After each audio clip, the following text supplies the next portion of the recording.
Jefferson was on the Sports Seriously podcast and had some very interesting thoughts about his former quarterback, Sam Darnold. Everyone knows the difficulty of the quarterback position this year, of how we was dealt it. But of course, having a quarterback that's already had the season under his belt with us, knew the plays, knew the playbook, knew the players, of course, throwing to me, Jordan Addison, TJ Hawkinson, all of these guys. I definitely felt like we would have done better.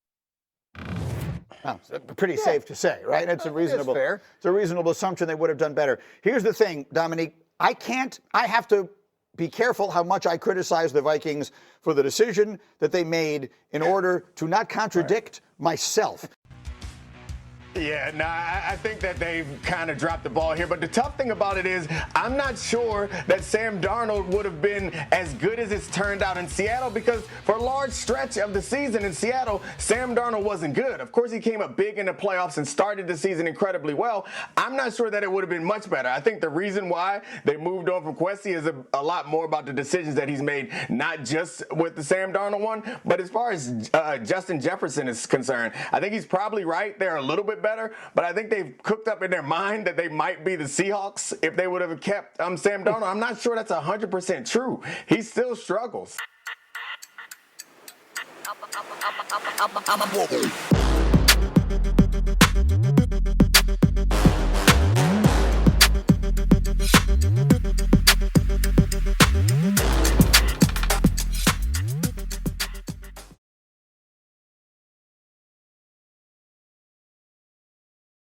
Hello and welcome to another Sports Spin video where we take a sports story and we spin it. I'm Sun-EB7 and thank you for joining.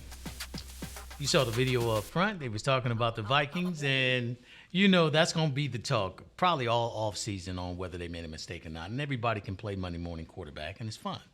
It's not, nobody's saying that Minnesota's completely dumb for doing what they did. I can understand some of their moves. It's just, I don't agree with them, but I can understand them. That said, they did a really good job. Greeny and the crew always does do a good job, and their takes was really good. He had to protect himself because he was actually for that trade before it happened. So it is what it is. If you go back and look at my videos, you'll see that I said at the beginning of the season, I said that's a mistake. Getting rid of Sam Darnold. I didn't think Sam Darnold was a Super Bowl quarterback, but I thought he was a good quarterback, good enough to keep them afloat. Minnesota, in the recent years, they've built some really good defenses that has complemented their offenses, and they've always been just a move or two away from that big game, kind of like they were in the 70s. Minnesota's always had it, though. They've always been right there. They've had some great players over the years.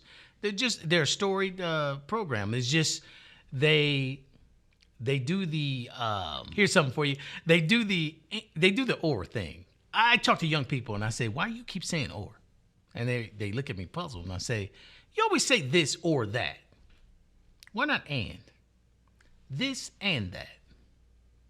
You limit yourself when you say or. You're telling yourself, I can't have both. I can only have one. We're not talking about relationships, so calm down. We're talking about choices in life. It ain't got nothing to do with relationships. That said, I'm serious about this and versus or. I don't use or. I use and.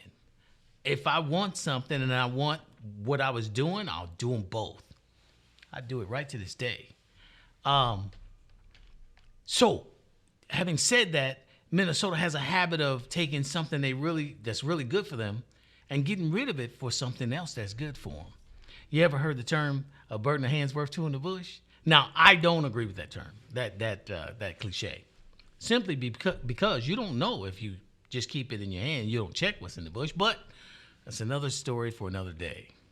There are times when that's like this one. So, having said that, Minnesota gets rid of Sam Darnold. I said at the beginning of the season, that's a mistake. They shouldn't have gotten rid of Darnold. Here's why. Because in my mind, they was picking this draft pick, J.J. McCarthy.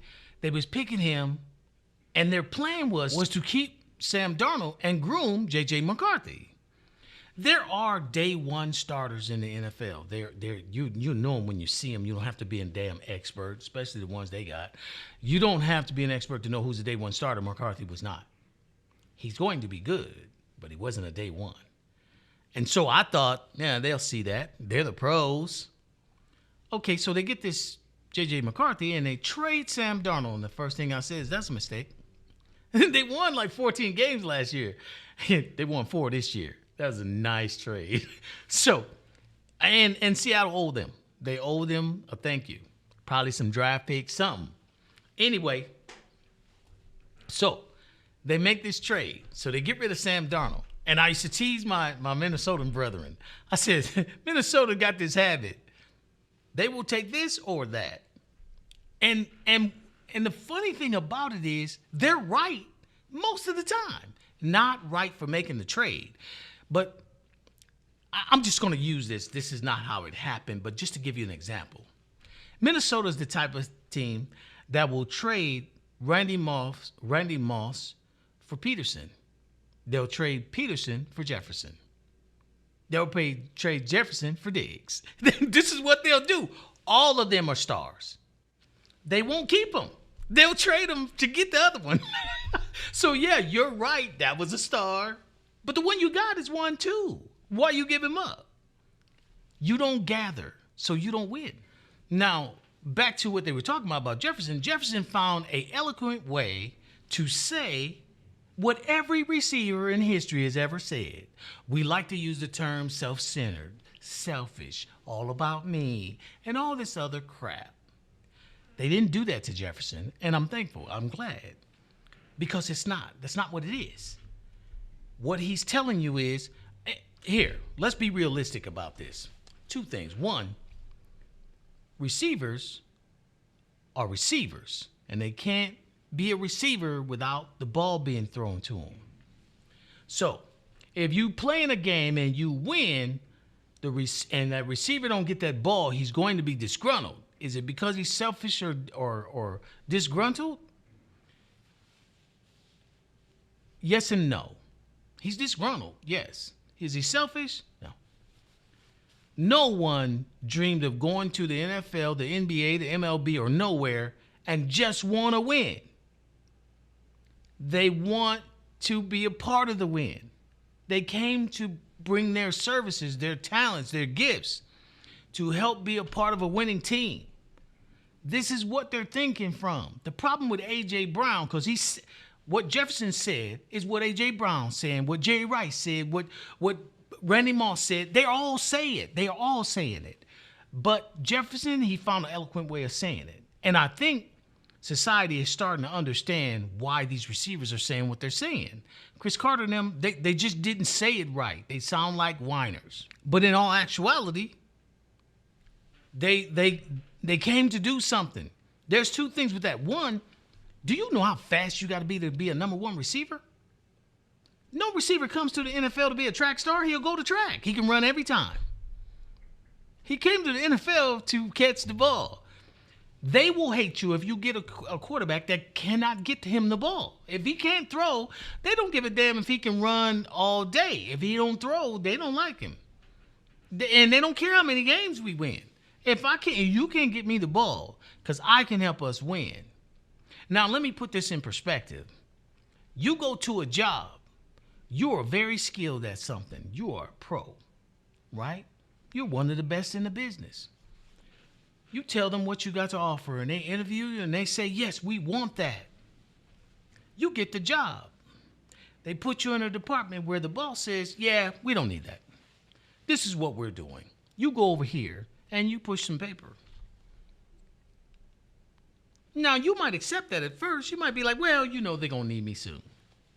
A year passes, and all the hoopla is going on, and they're talking about how great the company's doing, and you over there pushing paper. You ain't doing nothing that you came there to do. How long do you think you're going to stay? And are you self-centered, self-absorbed, selfish? Are you any of that? No, you're not. You came to do something, and if they don't help you do it or allow you to do it, they're stunting your growth. They're not making you better. They're stunting your growth. They're making you worse.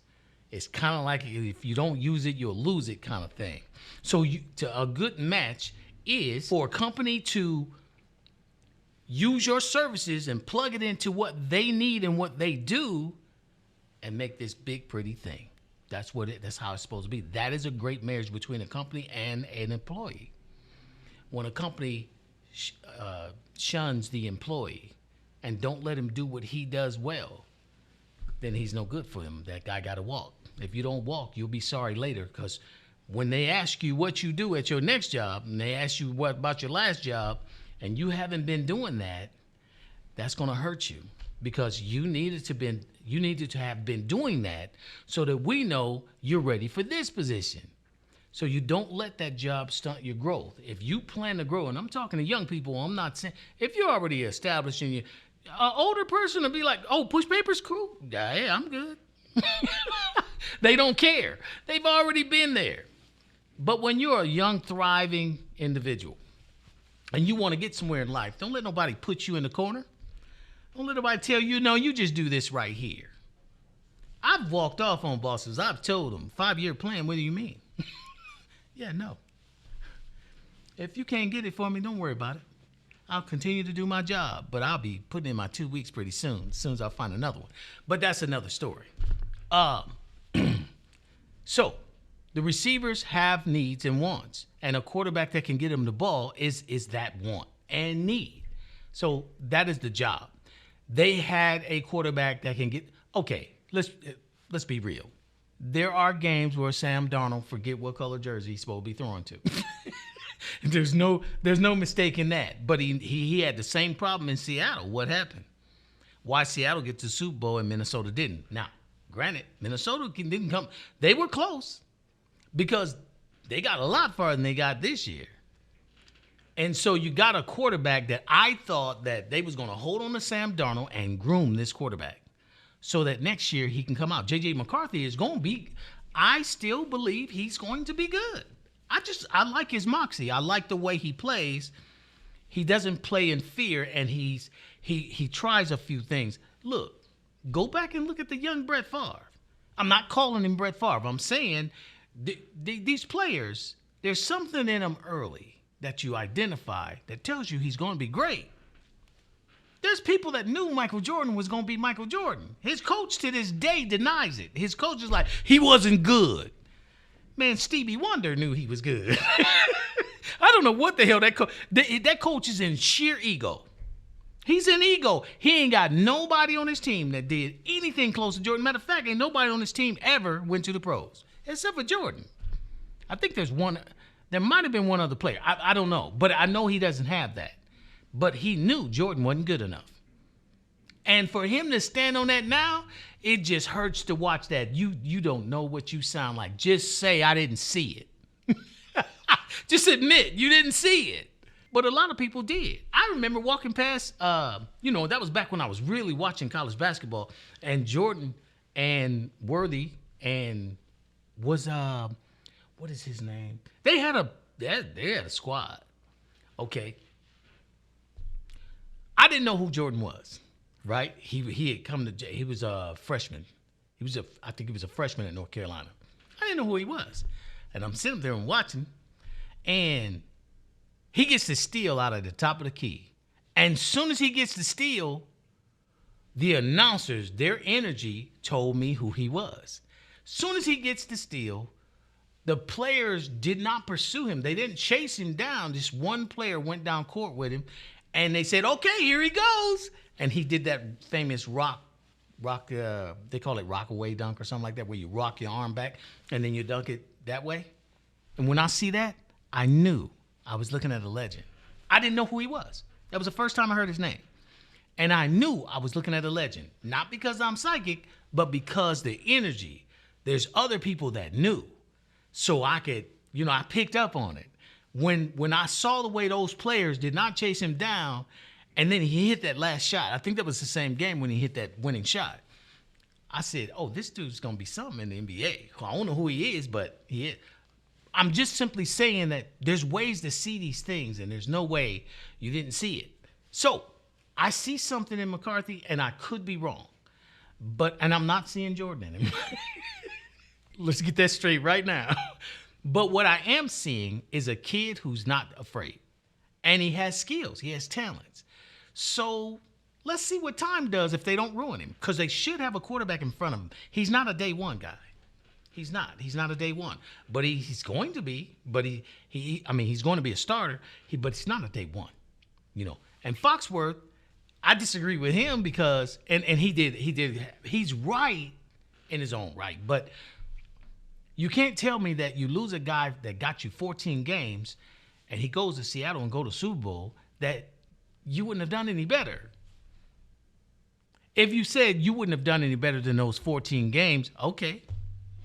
You probably don't need to. I bet you sitting at a 4-game win season, you looking at them 14 games thinking, that's the Super Bowl. So, but if you're saying they didn't drop off from moving Darnold, you're absolutely wrong. Yeah, no, that was, and again, I don't want to pile on. Minnesota does these things over the years, but they'll get it. They'll get it. They'll start gathering instead of trading, and that's when they'll get over that hump. I don't think they will until they get that gathering over trading is a better option. It all looks like trading, but it ain't. Just saying. So, fortunately or unfortunately, Minnesota winds up as the epitome of what not to do when you're dealing players. That's not fair, but I didn't state that their record did. You know, how they do things. I'm going to tell you something. When they win a Super Bowl, and they will eventually, and when they do, I'm going to celebrate like I was a Minnesota fan. I told you I don't dislike them. I actually like them a lot. But, you can only have so many favorites, and the Rams and the Cowboys are my favorites. So the Vikings are someone I would never bet against unless they playing those two. It's just how it is. No, I don't have 3, but I got a convenient group. At almost any game, I got somebody that I root for. So it is what it is. But yeah, no, this whole Vikings making a mistake thing, I'm sure it sting a little bit. And I think coaching staff, this is the importance of coaching. If you got great coaching, you don't miss things like this. Great coaching would have caught that. Because Seattle went for him. What did they know that Vikings didn't know? They was with him. Seattle saw something. There he is. He's in the Super Bowl. Seattle might trade him right after this. I doubt it, but they could. So that's all I have today. Thanks for watching. I hope you like, share, and subscribe. And remember, this story has been spun. Take care.